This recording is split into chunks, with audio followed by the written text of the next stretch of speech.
예레미야 29장 11절 말씀에 너희를 향한 나의 생각은 내가 안하니 재앙이 아니라 곧 평안이요 너희 장래에 소망을 주려 하는 생각이라 이렇게 말씀하고 있습니다. 네. 우리 하나님은 우리를 향하여서 재앙이 아니라 평안을 주고 싶어 하시고요. 또 장래에 소망을 주려 하시죠. 그게 바로 우리를 향한 하나님의 사랑이고 또 우리의 영적인 부모로서의 우리를 향한 교육의 방식입니다. 우리가 지금 자녀를 올바로 하나님의 자녀로 키우고 성숙된 인격자로 키우기 위해서 어떻게 우리 자녀의 삶을 성경적으로 훈계할 수 있을까? 이걸 계속 지금 나누고 있습니다. 오늘은요, 우리 자녀의 잘못은 우리가 다루되 인격은 존중하자. 이런 교육 방식을 좀 나누고 싶습니다. 성경적인 훈계는 죄는 미워하지만 죄인은 사랑하는 자세를 계속 유지하는 것입니다. 다시 말해서 이 잘못은 다루지만 잘못을 저지르는 자녀는 여전히 우리가 용납하고 사랑하고 존중해야 되는 것이죠. 진정한 훈계는 잘못된 행동을 저지르는 자녀를 거부하는 것이 아니라 바로 그 잘못된 행동을 수정해 주는 것이 목적입니다. 우리가 자녀를 훈계한다고 하면서 자녀의 인격을 짓밟는 그런 언행을 하면 안 되겠죠. 예를 들면 막 우리 자녀한테 너가 이런 행동을 하는 거 보니까 너는 나쁜 애구나. 그럼 이제 그 아이의 인격을 우리가 공격하게 되는 것입니다. 그렇게 되면 아이는요, 마음의 상처를 받게 되고 자기는 나쁜 애라는 그런 생각이 머릿속에 들어가고 죄책감이 들어가죠. 예를 들면 그런 지적이 또 이렇게 할 수 있어요. 어떻게 그렇게 나쁜 짓을 할 수 있냐 이러면서 정말 못된 놈이구나 이러면서 너 그러다 막 벌 받는다. 하나님이 너를 싫어할 거야 이러면서 그게 그 자녀의 인격을 이제 자꾸 손상시키는 거죠. 네가 말을 안 들으니까 그것 때문에 엄마가 아픈 거야. 응? 너 때문에 엄마가 살기 싫다. 이렇게 말하는 거. 이것은 거의 이제 그 자녀의 인격 살인이죠. 우리가 이제 이런 말을 좀 화나면 할 수도 있는데 이제 이런 말을 안 하는 게 좋습니다. 근데 이제 이런 말을 부모로부터 많이 듣고 자란 사람도 있어요. 그럼 자기도 모르게 뭐 들어간 게 그밖에 없으니까 그런 말을 자녀한테 쉽게 할 수도 있죠. 보통 이제 상처로 인해서 나중에 어떤 정신 문제를 앓는 사람들 그리고 또 범죄자가 되는 사람들을 보면 어릴 때 이런 식으로 부모한테 아주 그 인격을 이렇게 손상시키는 그 상처를 막 팍팍 입히는 그런 말을 많이 듣고 자란 사람들입니다. 그래서 여러분이 아이에게 죄책감을 주어서는 안 됩니다. 죄책감을 주는 이런 교육 방식은 그 아이의 어떤 행동을 변화시키는 것이 아니고 오히려 그 아이의 인격에 굉장한 낮은 자존감과 열등감을 만들어냅니다.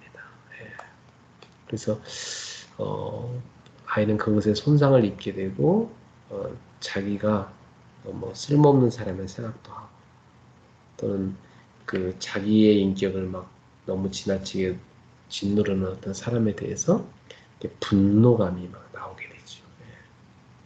그래서 예전에 보면 그 모텔 손님이 그 모텔에서 일하는 사람에게 인격적인 어떤 모욕하는 그런 말을 했잖아요. 그러니까 그 직원이 그냥 막 이렇게 팍 돈 거예요. 그리고 그냥 올라가서 그 손님을 바로 죽였잖아요. 그러니까 우리는 어릴 때부터 자녀에게 복음적인 언어, 살리는 언어, 축복하는 언어, 평안을 주고 정말 그 영혼이 건강하게 자랄 수 있는 그런 건강한 언어를 사용하는 거 굉장히 중요합니다. 또 막 그 자녀한테 어떤 실패감을 막 심어주는 그런 말도 있어요. 예를 들면 너 또 실수했냐? 막 이러면서. 실수할 수 있죠. 또 실수하고 또 실수할 수 있는 거예요, 사실은. 예. 왜냐면 실수를 통해서 배우는 거잖아요. 근데 뭐 또 실수했냐? 내가 그렇게 하지 말랬지. 또 그랬냐? 뭐 그러면서 이렇게 애를 막 윽박지르면 애가요, 이 주눅이 들어가지고 아, 뭔가를 새로운 시도를 못하는 애가 돼버려요. 예. 그러니까 어떤 분은 보면요,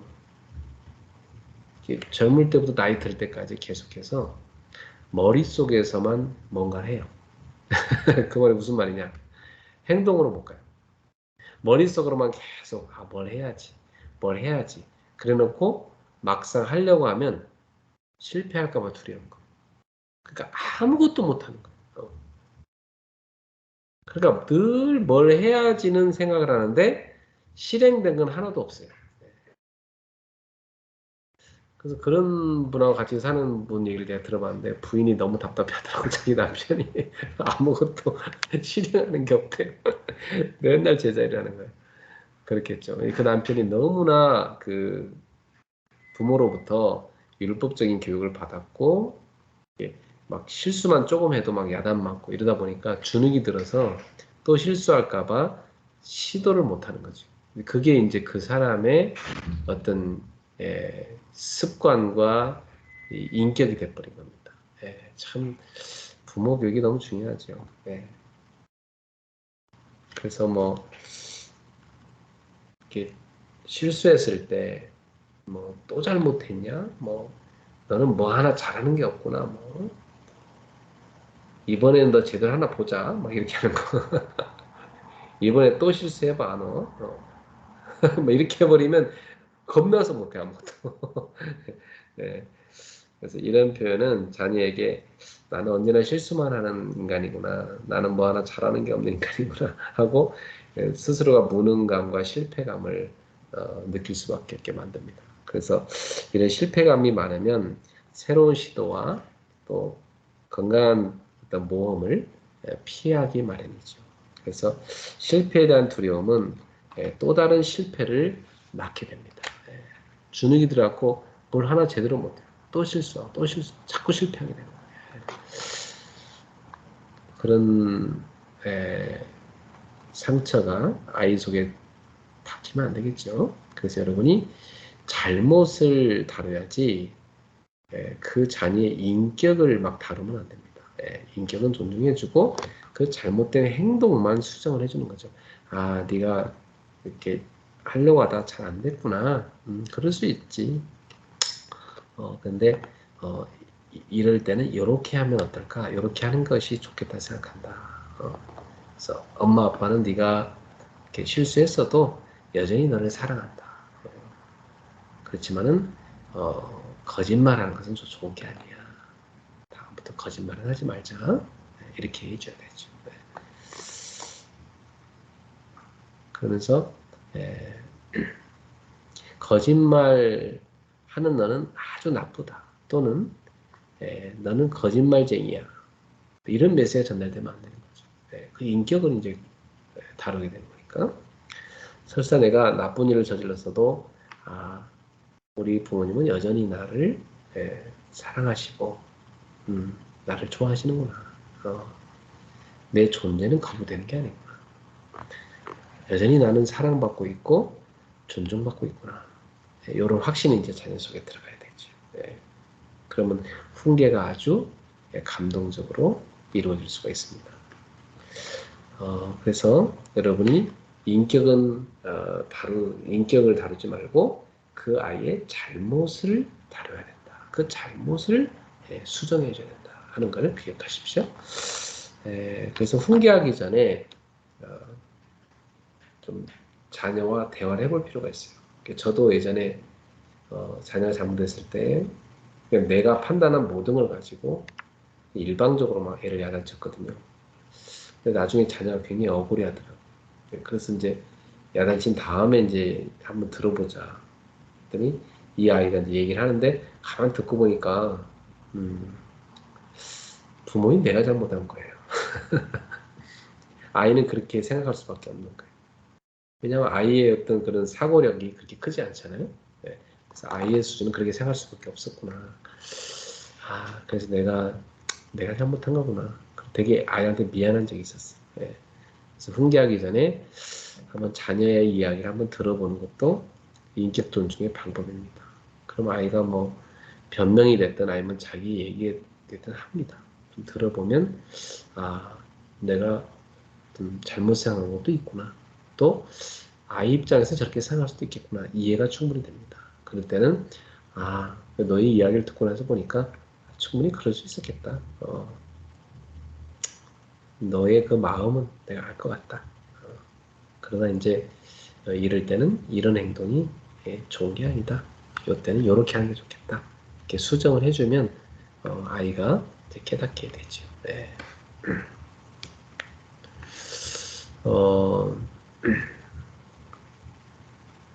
이제 아이가 부모랑 이제 이렇게 살다 보면 지금 어릴 때는 별로 그런 게 없는데요. 이제 크면은요, 어, 청소년기가 되면은 이제 여러분 뭐 그때까지를 기억할지 모르겠지만 점점 아이가 자기 주장이 세집니다. 청소년기가 되면 자기 나름대로 이제 인격을 존중받고 싶은 그 욕구가 강해지고요. 또 부모랑 자기 생각이 다른데 부모가 일방적으로 어떤 행동을 강요할 때 아이들이 바로 반발을 해버립니다. 네. 그래서 뭐 부모랑 어떤 언쟁을 하는 경우가 참 많습니다. 네. 그리고 뭐 애들이 청소년기가 되면 그냥 뭐 화를 자주 내니까요. 네. 청소년기가 되면 그냥 짜증이 막 나는 때거든요. 그때가 어떤 날은 좋았지만 어떤 날은 뭐 그냥 일방적으로 짜증을 내요. 네. 그럴 때 이제 부모도 아이가 버릇 나쁘게 말하거나 행동하면 또 화가 나게 되죠. 네. 그럴 때 이제 우리가 크게 언성을 높이면서 싸우는 경우도 있습니다. 그런데 여러 이제 가족들 앞에서 아이를 야단치는 건 참 좋은 게 아닙니다. 그 아이도 인격적인 존재이기 때문에 사람들 앞에서 야단을 치면요 오히려 더 강하게 반발을 합니다. 차라리 한쪽에 데리고 와서 좀 대화 좀 할까 해서 조용히 불러들여서 1대1로 한번 그 아이의 입장을 한번 들어보는 겁니다. 듣고 나서 보면 너의 마음이 그랬구나. 알고 보면 이제 자기가 요즘에 뭐 기분 나쁜 일이 있었다는 거예요, 뭔가. 그런 것들이 이제 쌓여 있다가 이제 부모님하고 어떤 생각이 다른 분이 부딪혔던 거죠.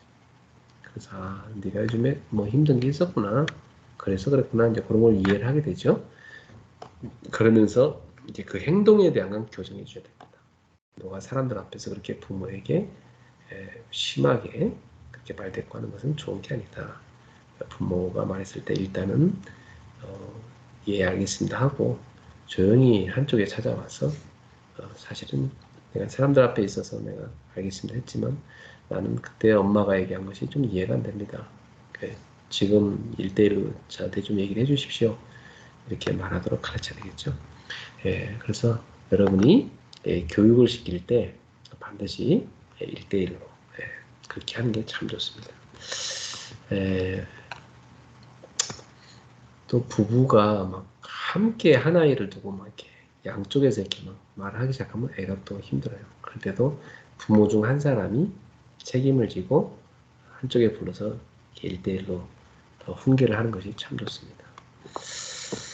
자, 그래서 이 부부가 자녀를 훈계할 때 또 하나 여러분 유념할 점은 이 부부가 한 뜻이 돼야 되는 겁니다. 부부가 서로 그 교육 방식이 다르면요. 아이는 그 가운데서 혼란스러워합니다. 그리고 자기가 편한 쪽으로 이제 따르게 돼 있어요. 그래서 반드시 부모는 서로 다른 환경에서 자랐고 다른 교육을 받고 자라기 때문에 서로 간의 교육 방식에 대한 대화를 많이 할 필요가 있습니다. 자녀를 훈계할 때는 엄마 아빠가 불일치를 보이면 진정한 훈계는 어렵습니다. 항상 둘이 자녀 교육에 대한 대화를 충분히 하고 그 자녀 교육에 대한 방식을 서로 합의를 봐야 돼요. 예를 들면 아빠가 자녀를 훈계하는데 엄마가 막 애를 감싸면서 당신은 뭐 잘한 게 있다고 애한테 그래? 막 이렇게 말하면 이제 그 아빠의 인격은 뭐가 됩니까? 그죠? 네. 그럼 이제 애는 완전히 이제 그 아빠에 대해서 마음속에 무시하는 마음이 확 들어버리죠. 그리고 이제 엄마가 자기 편인 걸 아니까 엄마 쪽으로 딱 붙습니다. 그럼 그게 나중에 부부싸움으로 번져버려요. 그래서 이 아이가 혼돈된 그런 메시지를 받을 확률이 높거든요. 그래서 여러분이 이렇게 되면 훈계가 잘 이루어지지 않기 때문에 꼭 부부가 한 뜻으로 훈계를 해야 됩니다. 그래서 부모의 권위를 서로가 그 손상시키지 않도록 부부가 서로 그걸 지켜주는 게 참 중요해요. 네. 그래서 효과적인 훈계를 위해서는 이 부부 사이에 자녀의 잘못된 행동에 대해서 사전에 미리 좀 의논을 해볼 필요가 있어요. 요즘 이 아이가 하는 행동이 참 마음에 안 들지 않냐? 그렇다. 당신 어떻게 생각하냐? 나도 그렇다. 그러면 저는 어떻게 좀 애를, 저 행동을 고쳐줄까? 우리 둘이 좀 같이 고민을 하고 한 가지 방식을 좀 찾아내자. 그렇게 해서 기도하시고 하나님께 지혜를 구하시고 그 아이의 그 행동을 수정해주는 방식을 여러분이 찾아내는 것입니다. 그리고 둘 중 누가 이 문제를 훈계하며 다룰 것인가도 결정해야 됩니다. 아빠가 할 것인지 엄마가 할 것인지 한 사람이 총대를 매야죠. 그 다음에 이제 그 한 사람이 훈계를 할 때는 다른 한 사람은 같은 뜻을 갖고 그냥 지켜보고 있어야 돼요. 거기서 막 나서 같이 막 말을 거들지 말고 가만히 지켜봐야 됩니다. 한쪽으로 피해주든지. 그래서 부모가 한마음과 한 뜻으로 훈계하는 것이 이 훈계의 효과도 참 높고요. 자녀한테도 안정감을 줄 수가 있습니다. 그래서 오늘은 두 가지 내용을 다뤄봤어요. 아이의 그 잘못된 어떤 행동을 수정해 주는 것이지 아이의 인격을 다루는 건 아니다. 아이의 인격은 존중하고 잘못된 행동만 수정해 줘라 하는 내용이고요. 그래서 인격을 이렇게 공격하는 상처 주고 이렇게 죄책감을 느끼게 하고 어떤 패배감을 느끼게 하는 그런 말은 좀 삼가할 필요가 있다. 아이의 인격은 존중해주고 그 잘못된 행동만을 수정해 줄 수 있도록 하라는 거. 그러면서 부부가 교육을 시킬 때 부부가 한 뜻으로 교육을 해야 된다는 거. 그 내용을 좀 다뤄봤습니다. 우리 하나님은 우리를 향하여 가진 생각이 재앙이 아니고요. 평안을 주시는 겁니다. 우리도 자녀를 향해 그렇죠. 자녀를 막 재앙을 입혀나는 게 아니죠. 애를 막 나무라는 데 목적이 있는 게 아니죠. 이 아이에게 평안을 주고자 하는 것이죠. 그리고 장래에 이 아이에게 소망을 주고자 하는 것입니다. 그래서 이 아이가 성숙된 인격자로 또 성숙된 신앙인으로 자라도록 만드는 것이죠. 그러한 부모의 사랑을 갖고 여러분이 기도하면서 하나님의 지혜를 구하고 부모가 한마음 한뜻으로 하나의 교육 방식으로 인격을 존중하면서 잘못된 행동을 수정해주는 그런 교육이 그런 훈계가 여러분의 있기를 바랍니다. 기도하겠습니다. 하나님 아버지 감사합니다. 오늘도 성경적인 자녀 양육법을 우리가 나눴습니다. 우리 부모들이 자녀를 향하여 하나님의 사랑으로 사랑해야 되겠습니다. 우리가 어렵지만은 늘 기도로 무릎을 꿇고 하나님의 은혜를 구하고 하나님 우리한테 맡기신 우리 후대를 성숙된 인격자고 성숙된 그리스도인으로 잘 세우도록 도와주시옵소서. 우리에게 자녀를 양육하고 훈계할 수 있는 지혜를 주시옵소서. 우리 후대를 주님 손에 올리는 싸우니 하나님의 영광을 위해서 쓰임받는 귀한 그리스도인으로 자라게 하옵소서. 예수님의 이름으로 축복하며 기도하옵나이다. 아멘.